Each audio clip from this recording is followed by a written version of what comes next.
Welcome students, आप सभी का स्वागत है इंजीनियरिंग ड्राइंग के इस नेक्स्ट लेक्चर में। आज हम लोग यहाँ पर नया चैप्टर शुरू करने वाले हैं, ठीक है, जो कि है स्केल्स। और स्केल शुरू करने से पहले हम लोगों को कुछ बेसिक्स पता होने चाहिए। तो स्केल से रिगार्डिंग जो बेसिक्स हैं हम लोग उसको समझ लेते हैं, ठीक है। स्केल्स क्या होते हैं उनकी डेफिनेशन देख लेंगे, और इसके बाद बेसिक्स जो रिक्वायर्ड है हमारी स्केल की स्टडी के लिए उसको समझ लेते हैं। देखिए, स्केल जो है बहुत इंपॉर्टेंट टॉपिक है आपके बीटी एग्जाम के पर्पज से, ठीक है। बहुत ही इंपॉर्टेंट टॉपिक है ये। क्वेश्चन इसका पेट क्वेश्चन हर बार आता ही आता है 15 मार्क्स का, ठीक है। इसको आप लोग अच्छे से तैयार करिएगा, ठीक है। तो चलिए हम लोग इसमें चलते हैं लेक्चर की तरफ। तो देख लीजिए, सबसे पहले इसमें डेफिनेशन देख लेते हैं हम लोग। यहाँ पर स्केल की डेफिनेशन क्या होती है, तो देख लीजिए यहाँ पर स्केल की डेफिनेशन। देखिए, स्केल क्या होता है, आपका एक डिवाइस होती है which is use to measure any size of object, ठीक है। मतलब किसी भी साइज के ऑब्जेक्ट को अगर हम मेजर करना चाहते हैं तो हमें स्केल की रिक्वायरमेंट वहां पर होगी, ठीक है। तो स्केल की रिक्वायरमेंट होगी तो हम लोग यहाँ पर स्केल बनाने की प्रैक्टिस क्यों कर रहे हैं। इसके लिए आपको एक चीज समझनी चाहिए कि आपको पता होना चाहिए कि स्केल हम लोग क्यों पढ़ रहे हैं, ठीक है। तो स्केल की स्टडी जो हम लोग कर रहे हैं वो इसलिए कर रहे हैं कि हम लोग को जो भी ड्राइंग बनानी होती है वो, देखिए, हमेशा ड्राइंग सेम नहीं होती है। मतलब आपको मान लीजिए एलिफेंट बनाना है, ठीक है। अब अगर आपको एलिफेंट बनाना है तो एलिफेंट का साइज जो है वो होता है काफी बड़ा, ठीक है।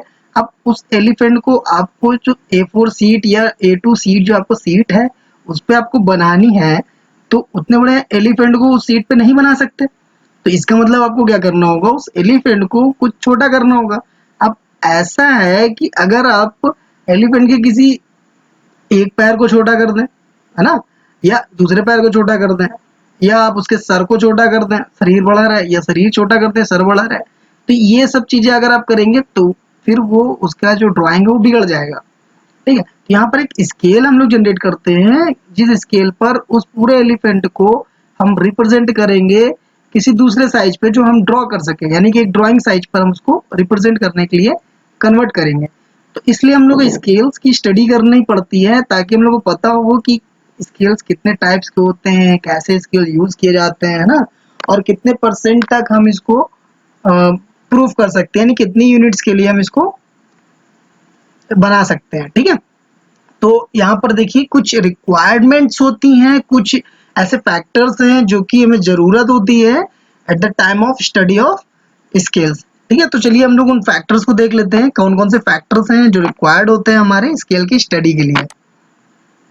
तो देखिए यहाँ पर आपके सामने ये 6 मेनली 6 फैक्टर्स हैं जो कि बहुत ज़्यादा इंपॉर्टेंट होते हैं आपकी स्केल की स्टडी के लिए।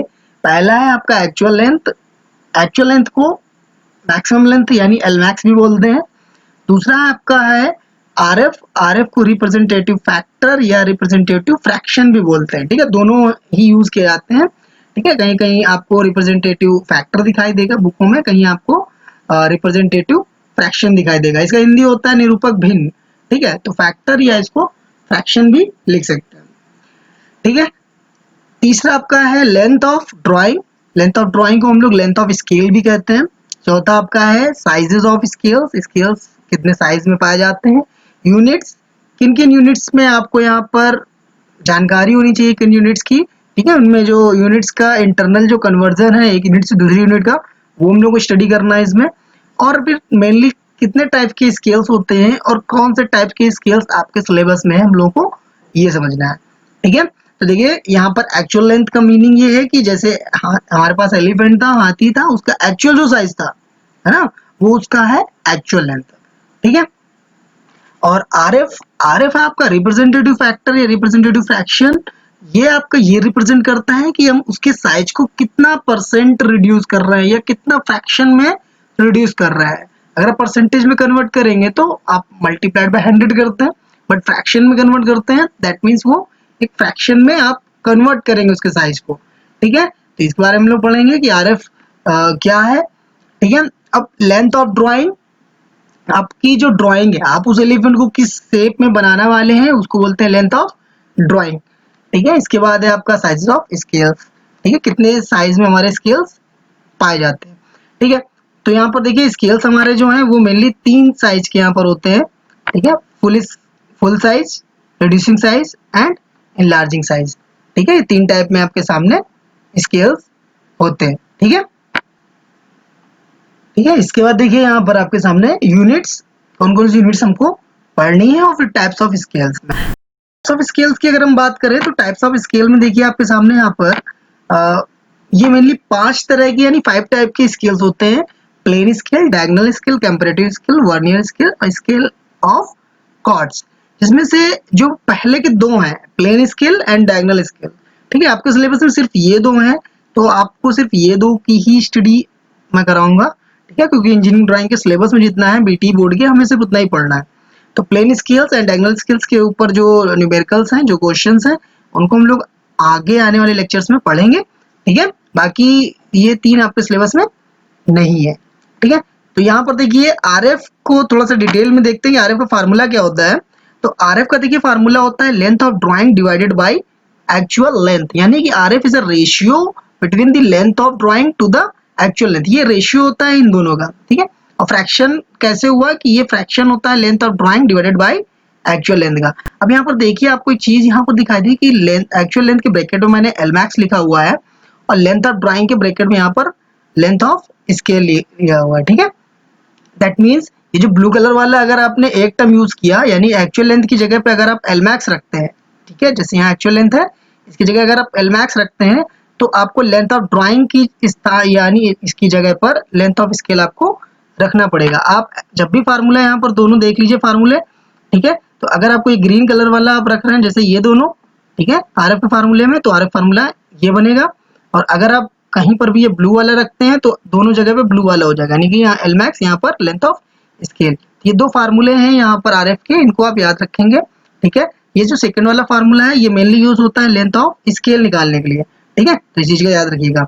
ओके, तो आई थिंक ये फैक्टर आपको समझ में आया होगा। और इस फैक्टर का देखिए यहाँ पर साइज ऑफ स्केल्स में बहुत बड़ा रोल होता है। साइजेस ऑफ स्केल जब हम लोग पढ़ रहे होते हैं तो यहाँ पर आरएफ की जो वैल्यू होती है फुल साइज स्केल के लिए 1 होती है। अब फुल साइज स्केल क्या होता है, तो देखिए फुल साइज स्केल क्या होते हैं कि आपको जो भी ड्राइंग दी गई है, ठीक है, आप अगर उसको उसी शेप में बना दें, यानी जो उसकी एक्चुअल लेंथ है अगर आप उसी के साथ उसको रिप्रेजेंट कर देते हैं ड्राइंग शीट पे, तो वो आपका जो भी स्केल माना जाता है उसको बोलते हैं फुल साइज स्केल। ठीक है, अब रिड्यूसिंग स्केल क्या होता है, जैसे मैंने एलिफेंट वाला एग्जांपल बताया था, तो आपके पास एक्चुअल साइज बहुत बड़ा है, आपको उसे छोटा करना है, यानी क्या करना है, रिड्यूसिंग साइज करना है। तो रिड्यूसिंग साइज के लिए आपके आरएफ की जो वैल्यू होती है वो लेस देन 1 होती है। ठीक है, इनलार्जिंग साइज, इनलार्जिंग साइज जैसे कि बहुत छोटे छोटे आपके पास मान लीजिए पेज हैं, बहुत छोटे छोटे है ना, तो वो बहुत छोटी रिविट्स है, जैसे रिविट बहुत छोटी होती है, तो उसको आपको क्या है कि थोड़ा इनलार्ज करके बनाना पड़ेगा, क्योंकि उसको ड्राइंग शीट में बनाएंगे तो छोटी छोटी रिविट्स होती हैं तो वो नहीं दिखाई देंगी, तो उसको हम थोड़ा बड़ा बनाते हैं। ठीक है, चेक करने के लिए, उनके फ्रंट और एलिवेशन चेक करने के लिए। ठीक है, तो इसके लिए आपको क्या करना होगा कि यहाँ पर आरएफ आपको ग्रेटर देन 1 लेना होगा, यानी कि हमें उस साइज को एक्चुअल साइज से बड़ा बनाना है। तो बड़ा बनाना यानी कि लार्ज साइज करना है। ठीक है, तो 3 साइज होते हैं आपके स्केल के। ठीक है, full size, reducing size and large size. ठीक है, अब यूनिट्स में हम लोग चलते हैं। यहाँ पर देखिए ये वाला फैक्टर भी बहुत ज्यादा इंपॉर्टेंट है कि यूनिट्स में क्या है। तो देखिएगा, इसको आपको याद करना पड़ेगा ये थोड़ा सा। ठीक है, यहाँ पर देखिए सबसे पहले लीनियर मेजरमेंट्स हैं, तो लीनियर मेजरमेंट्स आपको ये लर्न करने पड़ेंगे। ठीक है, बहुत आसान है, आपने पहले भी पढ़ रखे होंगे हाई स्कूल में, फिर से आप देख लीजिए एक बार कि 10 mm 1 सेंटीमीटर के बराबर होता है, 10 सेंटीमीटर 1 डेसीमीटर के बराबर होता है, 10 decimetre is equal to 1 metre होता है, 10 metre is equal to 1 decametre, 10 decametre is equal to 1 hectometre, 10 hectometre is equal to 1 kilometre. अब सपोज आपसे क्वेश्चन ये पूछा जाता है कि आप ये बताइए कि 1 किलोमीटर में कितने आपके मीटर होते हैं, 1 किलोमीटर में कितने मीटर होते हैं। अगर आपको ये चेक करना है तो आपको ये किलोमीटर के सामने देखिए कितने जीरो आ रहे हैं, 1 2 3, मीटर तक पहुंचने में आपको कितने जीरो मिल रहे हैं, 3 जीरो, यानी कि 1 किलोमीटर में कितने हुए, 1 2 3, 10 टू द पावर 3 मीटर। इसी तरह से अगर आपको 1 किलोमीटर में निकालना है कितने सेंटीमीटर हुए, तो आपको यहीं से चलिए किलोमीटर के सामने से देखिए 1 2 3 4 5, यानी 10 टू द पावर 5 सेंटीमीटर होते हैं आपके 1 किलोमीटर में। ठीक है, और आपको एमएम में चाहिए तो ऊपर चले जाइए 1 पावर यानी 10⁶, 1 किलोमीटर में आपके 10⁶ mm यानी मिलीमीटर होते हैं। ठीक है, तो आपको लीनियर मेजरमेंट समझ में आ गया, इसको आप लर्न कर लीजिएगा क्योंकि ये आपको कन्वर्जन्स विद इन क्वेश्चंस आपको इनकी रिक्वायर्ड होती है। अब यहाँ पर इसके बाद देखिए स्क्वायर मेजरमेंट्स, हमारे पास कुछ स्क्वायर मेजरमेंट्स भी हैं, तो वहां पर इन्हीं में से स्क्वायर किया गया है। जैसे बोथ साइड स्क्वायर करते हैं तो 100 mm square is equal to 1 centimetre square, 100 centimetre square is equal to 1 decimetre square, 100 decimetre square is equal to 1 metre square, and यहाँ से थोड़ा सा ध्यान दीजिएगा कि 100 metre square is equal to 1 are. ठीक है, इसको एयर पढ़ते हैं। ठीक है, इसके बाद 100 are is equal to 1 hectare. ठीक है, 100 hectare is equal to 1 kilometre square. तो यहाँ पर ये दो यूनिट जो है इन पर थोड़ा ध्यान दीजिएगा, इनमें स्क्वायर नहीं लगा है, but these two are the square measurement units. ठीक है, ये आपकी दो स्क्वायर मेजरमेंट की यूनिट्स हैं जिनमें स्क्वायर नहीं है, बट ये एक्चुअल में स्क्वायर मेजरमेंट की यूनिट्स हैं। पहला 1 एयर, फिर इसके बाद 1 हेक्टेयर। ठीक है, इस चीज को आप लोग याद कर लीजिएगा। इसके बाद देखिए यहाँ पर एमकेएस टू एफपीएस मेजरमेंट, थोड़ा सा हम लोग इसको इसलिए लर्न कर लेते हैं क्योंकि ज्यादातर जो बुक्स हमारे यहाँ जो चलती थी वो फॉरेनर बुक्स होती थी।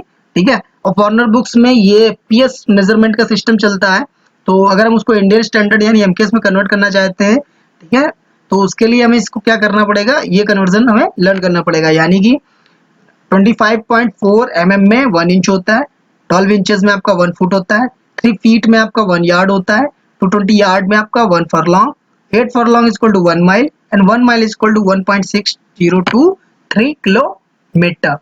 ठीक है, और अगर आपको 1 माइल इज इक्वल टू 0 ये किलोमीटर आ गया, दैट मीन्स आप यहाँ पर आ गए हैं किलोमीटर वाले में, तो आप यहाँ से कोई भी कन्वर्जन यहाँ से कर सकते हैं, किलोमीटर से किसी भी कन्वर्जन में आप जा सकते हैं। ठीक है, तो आपको ये यूनिट्स याद करनी पड़ेंगी। ठीक है, इनको बहुत अच्छे से एक दो बार आप लिख लेंगे, आपको लर्न हो जाएगी। ठीक है, तो एक बार फिर से देख लीजिएगा, ये जो 6 फैक्टर है बहुत ज्यादा इंपॉर्टेंट है, इन्हीं 6 फैक्टर्स के इर्द गिर्द आपके पूरे न्यूमेरिकल्स होंगे। ठीक है, जब भी आप न्यूमेरिकल सॉल्व करेंगे तो उसमें आपको इन्हीं 6 फैक्टर्स को फाइंड आउट करना होता है। फार्मूलाज ठीक से याद कर लीजिएगा। ठीक है, और बाकी इसके रिगार्डिंग कभी कभी थ्योरी आ जाती है लिखने के लिए, तो इसलिए थोड़ा सा थ्योरी पे कंसंट्रेशन कर लीजिएगा। ठीक है, कभी कभी पूछ लेता है। ठीक है, आरएफ का फार्मूला हो गया, लेंथ ऑफ ड्राइंग और साइजेस कितने टाइप्स की होती हैं, है ना, यूनिट कन्वर्जन पूछ लेता है आपसे, या टाइप्स ऑफ स्केल्स पूछ लेता है, तो आपको थोड़ा बहुत इसका नॉलेज होना चाहिए। ठीक है, तो चलिए इतना समझने के बाद आपको ये बता देते हैं कि आज जो नेक्स्ट लेक्चर आएगा वो आपका प्लेन स्केल के ऊपर आएगा, तो उसके लिए आप नेक्स्ट लेक्चर देखिएगा। ठीक है, thank you for watching, keep learning.